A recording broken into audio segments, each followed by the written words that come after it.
Selamat sore anak-anak. Sore Pak. Oke, untuk lebih penyemangat kita supaya dapat kita belajar, maka ada sedikit sama apa ya? Ini adalah seperti ini. Ketika Bapak menyampaikan selamat sore, maka anak-anak juga menjawab sore, sore, sore, luar biasa. Tetap semangat. Jelas? Jelas Pak. Oke, Bapak akan selamat sore anak-anak. Sore, sore, sore, luar biasa. Tetap semangat. Oke, baik anak-anak. Sebelum kita masuk ke materi, maka Bapak akan menjelaskan apa media yang Bapak gunakan ini. Jadi media yang Bapak gunakan ini adalah termasuk dalam media cetak dan juga kita memiliki kemungkinan kepada media visual, ya, atau media gambar. Nah, kita lanjut kepada materi kita. Yang menjadi pembahasan materi kita pada sore hari ini adalah yaitu berbahasa persuasif. Nah, mungkin dalam berbahasa, mungkin anak-anak saya sudah tahu ya apa itu bahasa. Jadi yang Bapak pertanyakan kepada anak-anak saya ini, apa pengertian dari persuasif ini? Jadi kalau ada yang tahu, dipersilakan. Saya Pak. Oh, silakan. Berdiri Pak. Jadi saya. Nah, yang dimaksud dengan persuasif ini yaitu mengajak. Ya. Itu saja Pak. Oke, tepuk tangan buat teman pilihan. Memang benar sekali bahwa persuasif ini adalah sama halnya yang berkaitan dengan mengajak, membujuk, mempengaruhi, dan segala macam yang bersifat untuk mengajak istilahnya atau ujuk kesalahannya. Nah, jadi persuasif ini sering kita gunakan sebenarnya di setiap hari sering kita gunakan bahwa bahkan ketika kita berbicara kepada teman kita, teman sebaya kita, bahasa persuasif ini sering kita gunakan. Kenapa sering kita gunakan? Contohnya seperti ini, tanpa kita sadari bahwa misalnya kita ada teman, mari kita pergi ke kampus, teman, mari kita pergi ke sekolah. Nah, dalam ini tanpa kita sadari anak-anak bahwa bahasa persuasif itu sudah masuk untuk mempengaruhi dia untuk pergi ke sekolah. Jadi itulah yang dimaksud dengan bahasa persuasif ini. Nah, sekarang kita masuk kepada struktur. Nah, anak-anak ada yang tahu apa itu struktur? Struktur itu adalah susunan Pak. Oke, benar sekali. Bahwa struktur ini adalah susunan atau bagian-bagian. Nah, misalnya anak-anak kami pernah mengetahui di setiap sekolah itu ada bagan mulai dari kepala sekolah, juga tempat kepala sekolah, PNS, dan sampai nanti di bawah itu siswa. Jadi itu termasuk adalah struktur. Nah, betul juga kalau kita masuk di dalam bahasa persuasif, bahwa dalam bahasa persuasif ini juga ada juga bagian-bagiannya, ada juga susunannya, mulai dari yang pertama sampai yang terakhir. Itulah yang dimaksud dengan struktur. Nah, struktur yang pertama adalah pengenalan isu. Ada yang tahu pengenalan isu anak-anak? Oke, tidak ada yang mungkin karena mendengarkan hal atau kata-kata seperti apa sih yang namanya pengenalan isu itu. Jadi pengenalan isu itu anak-anak pengantar permasalahan atau sama halnya dengan pengantar sebuah cerita ketika kita membuat sebuah cerita. Nah, contohnya seperti ini anak-anak. Ketika kita membuat cerita, sama halnya dengan contoh seperti ini, kita akan memulaikan atau memberikan dari awal dulu apa masalah yang awalnya supaya nanti ketika kita membaca prosedur dari sebuah tulisan itu kita sudah tahu topik apa yang dibahas. Nah, sekarang anak-anak saya akan memilih anak-anak di antara kalian untuk membacakan satu buah contoh ini. Jadi saya ingin kepada anak kami aja untuk membacakan contoh yang ada di media cetak ini.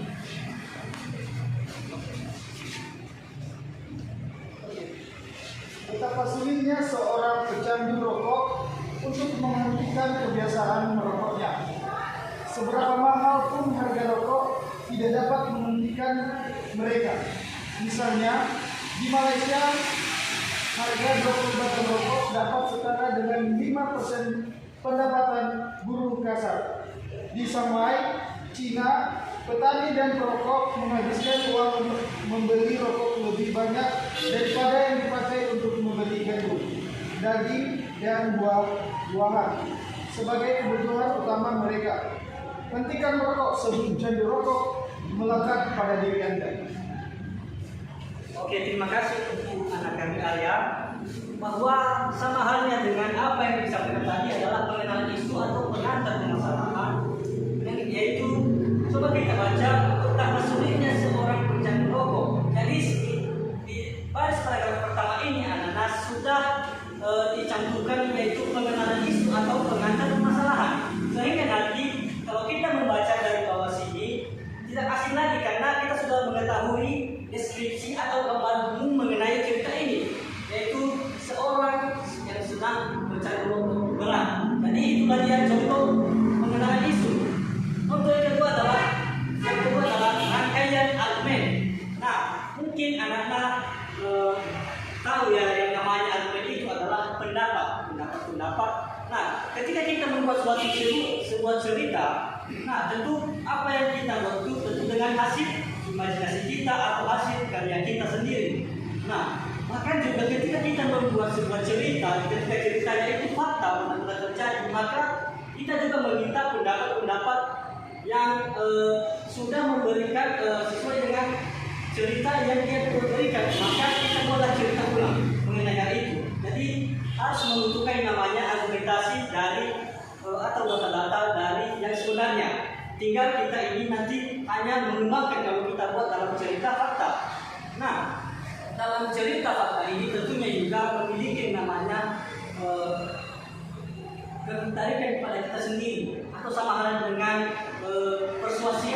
Kenapa yang bisa tertarik? Karena rata-rata ketika kita membaca sebuah berita, ya misalnya kita membaca cerita Malikunda misalnya, apa yang membuat kita tertarik dalam hal itu? Bahwa yang membuat kita tertarik anak dalam hal itu ketika anak Malikunda itu merupakan ibunya. Sebenarnya itu contoh yang tidak bisa kita tiru. Karena kenapa? Karena itu sudah melanggar atau sama halnya dengan merupakan orang tua.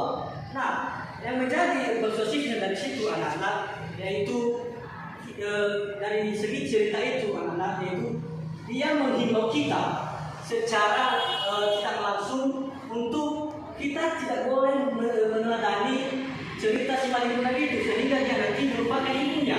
Jadi itu contoh dalam bahasa persuasif ini khususnya untuk menghimbau kepada anak-anak yang ada di luar sana yang ketika pergi ke seberang untuk jangan melupakan ibunya. Jadi itu salah satu contoh dalam mengenai suatu teks cerita yang kita buat. Nah, yang ketiga adalah pernyataan ajakan. Nah, pernyataan ajakan ini mungkin anak-anak sudah ketahui ya. Ajakan seperti kita mengajak teman kita, teman, jauhilah narkoba, janganlah merokok. Seperti contoh ini, pecandu rokok, janganlah merokok supaya uang Anda tidak habis. Nah, tentu itu adalah pernyataan ajakan. Jadi ketika kita membuat suatu cerita anak-anak, tentunya yang perlu kita perhatikan dulu, kita harus memberikan kata-kata ajakan. Supaya apa? Supaya nanti agar ketika cerita yang kita buat itu bisa tertarik kepada orang-orang yang membaca atau mendengar. Jadi itu yang dimaksud dengan pernyataan ajakan ini.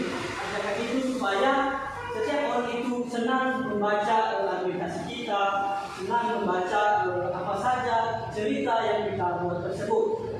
Nah, masuk kita kepada ciri-ciri berbahasa persuasif. Nah, ciri-ciri berbahasa persuasif ini anak-anak tentu juga harus melekat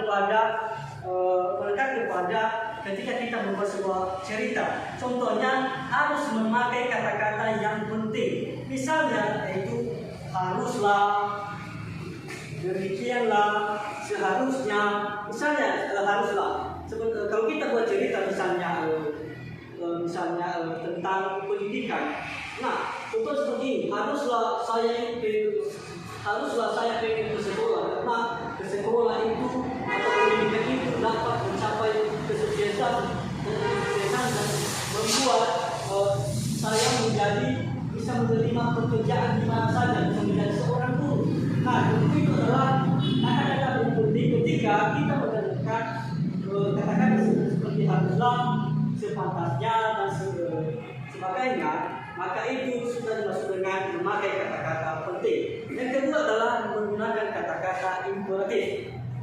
Menggunakan kata-kata imperatif ini sama halnya dengan memerintah atau permintaan, ya, memerintah atau permintaan, sama halnya seperti tadi, seperti contoh narkoba. Ketika kita membuat sebuah contoh narkoba, maka apa perintah kita dari situ? Jauhilah narkoba supaya hidup Anda semakin sehat, kuat, dan bisa digunakan di mana saja. Ketika Anda menjauhi narkoba, maka itu sudah termasuk dalam kategori kata imperatif. Kata imperatif yang termasuk dalam perintah. Nah, yang termasuk dalam permintaan anak saya, yang termasuk dalam perintah itu adalah seperti ayo kita pergi ke sekolah, ayo kita belajar dengan sungguh-sungguh, ayo kita menyukseskan kesuksesan bangsa yang sudah lama kita inginkan. Jadi itu sudah termasuk dalam kategori menggunakan kata imperatif dalam bentuk permintaan. Yang ketiga, anak-anak menggunakan kata-kata perujuk. Nah, perujuk ini sama halnya dengan ketika kita membuat sebuah cerita, maka yang pertama dulu kita cari bahan kita. Dari mana kita cari bahan kita? Misalnya dari segi situs atau link atau yang ada di media sosial, di Google dan segala macam yang berbau dengan media sosial. Jadi perujuk ini adalah salah satu faktor atau fondasi kita dalam membuat sebuah cerita ketika kita membuat cerita itu berdasarkan fakta atau kenyataan.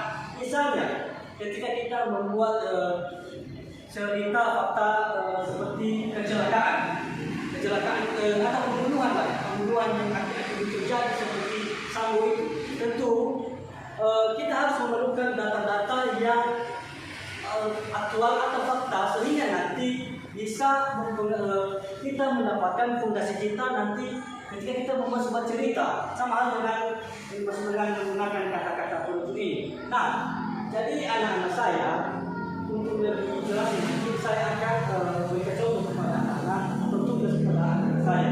Jadi saya cuma bertanya ini kepada anak. Nah, kalau kita membuat sebuah cerita atau kita mengaruhi seseorang, apa bahasa yang kita gunakan? Ada dua pilihan dari sini, dari Bapak dari sini, yaitu bahasa yang benar atau bahasa yang baik. Jadi mana di antara ini yang paling efektif dalam menggunakan berbahasa khusus ini? Ada yang tahu?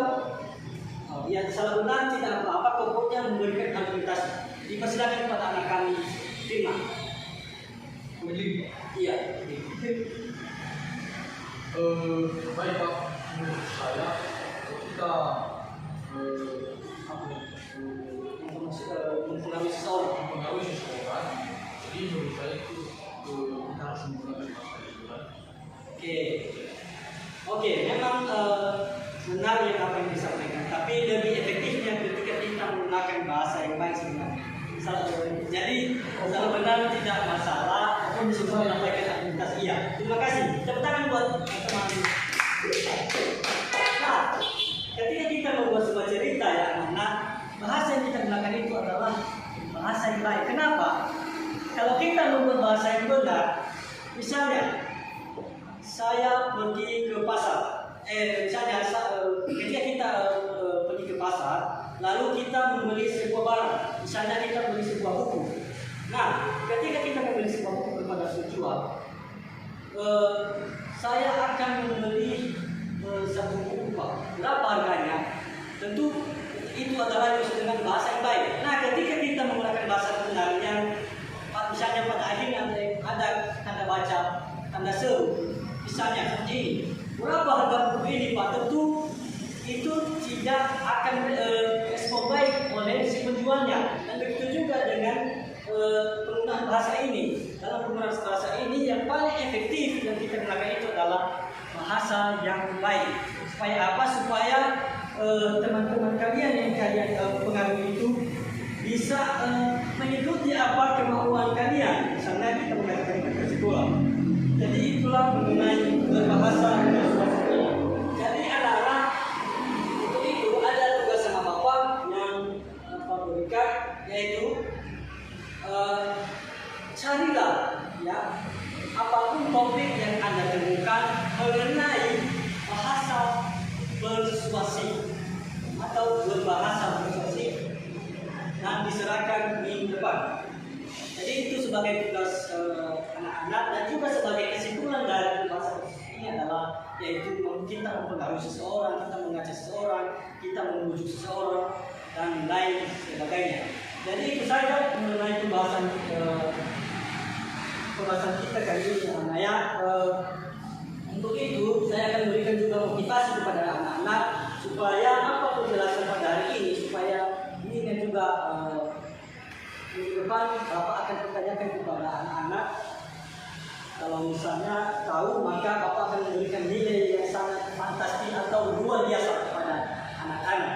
Jadi itu saja anak-anak, pulanglah di rumah, jangan singgah di rumah teman, jangan singgah di rumah kawan, pulanglah dan mulailah aktivitas di luar sana dengan hal-hal yang positif. Jadi itu saja anak-anak pembahasan kita hari ini. Sekian, terima kasih. Jauh.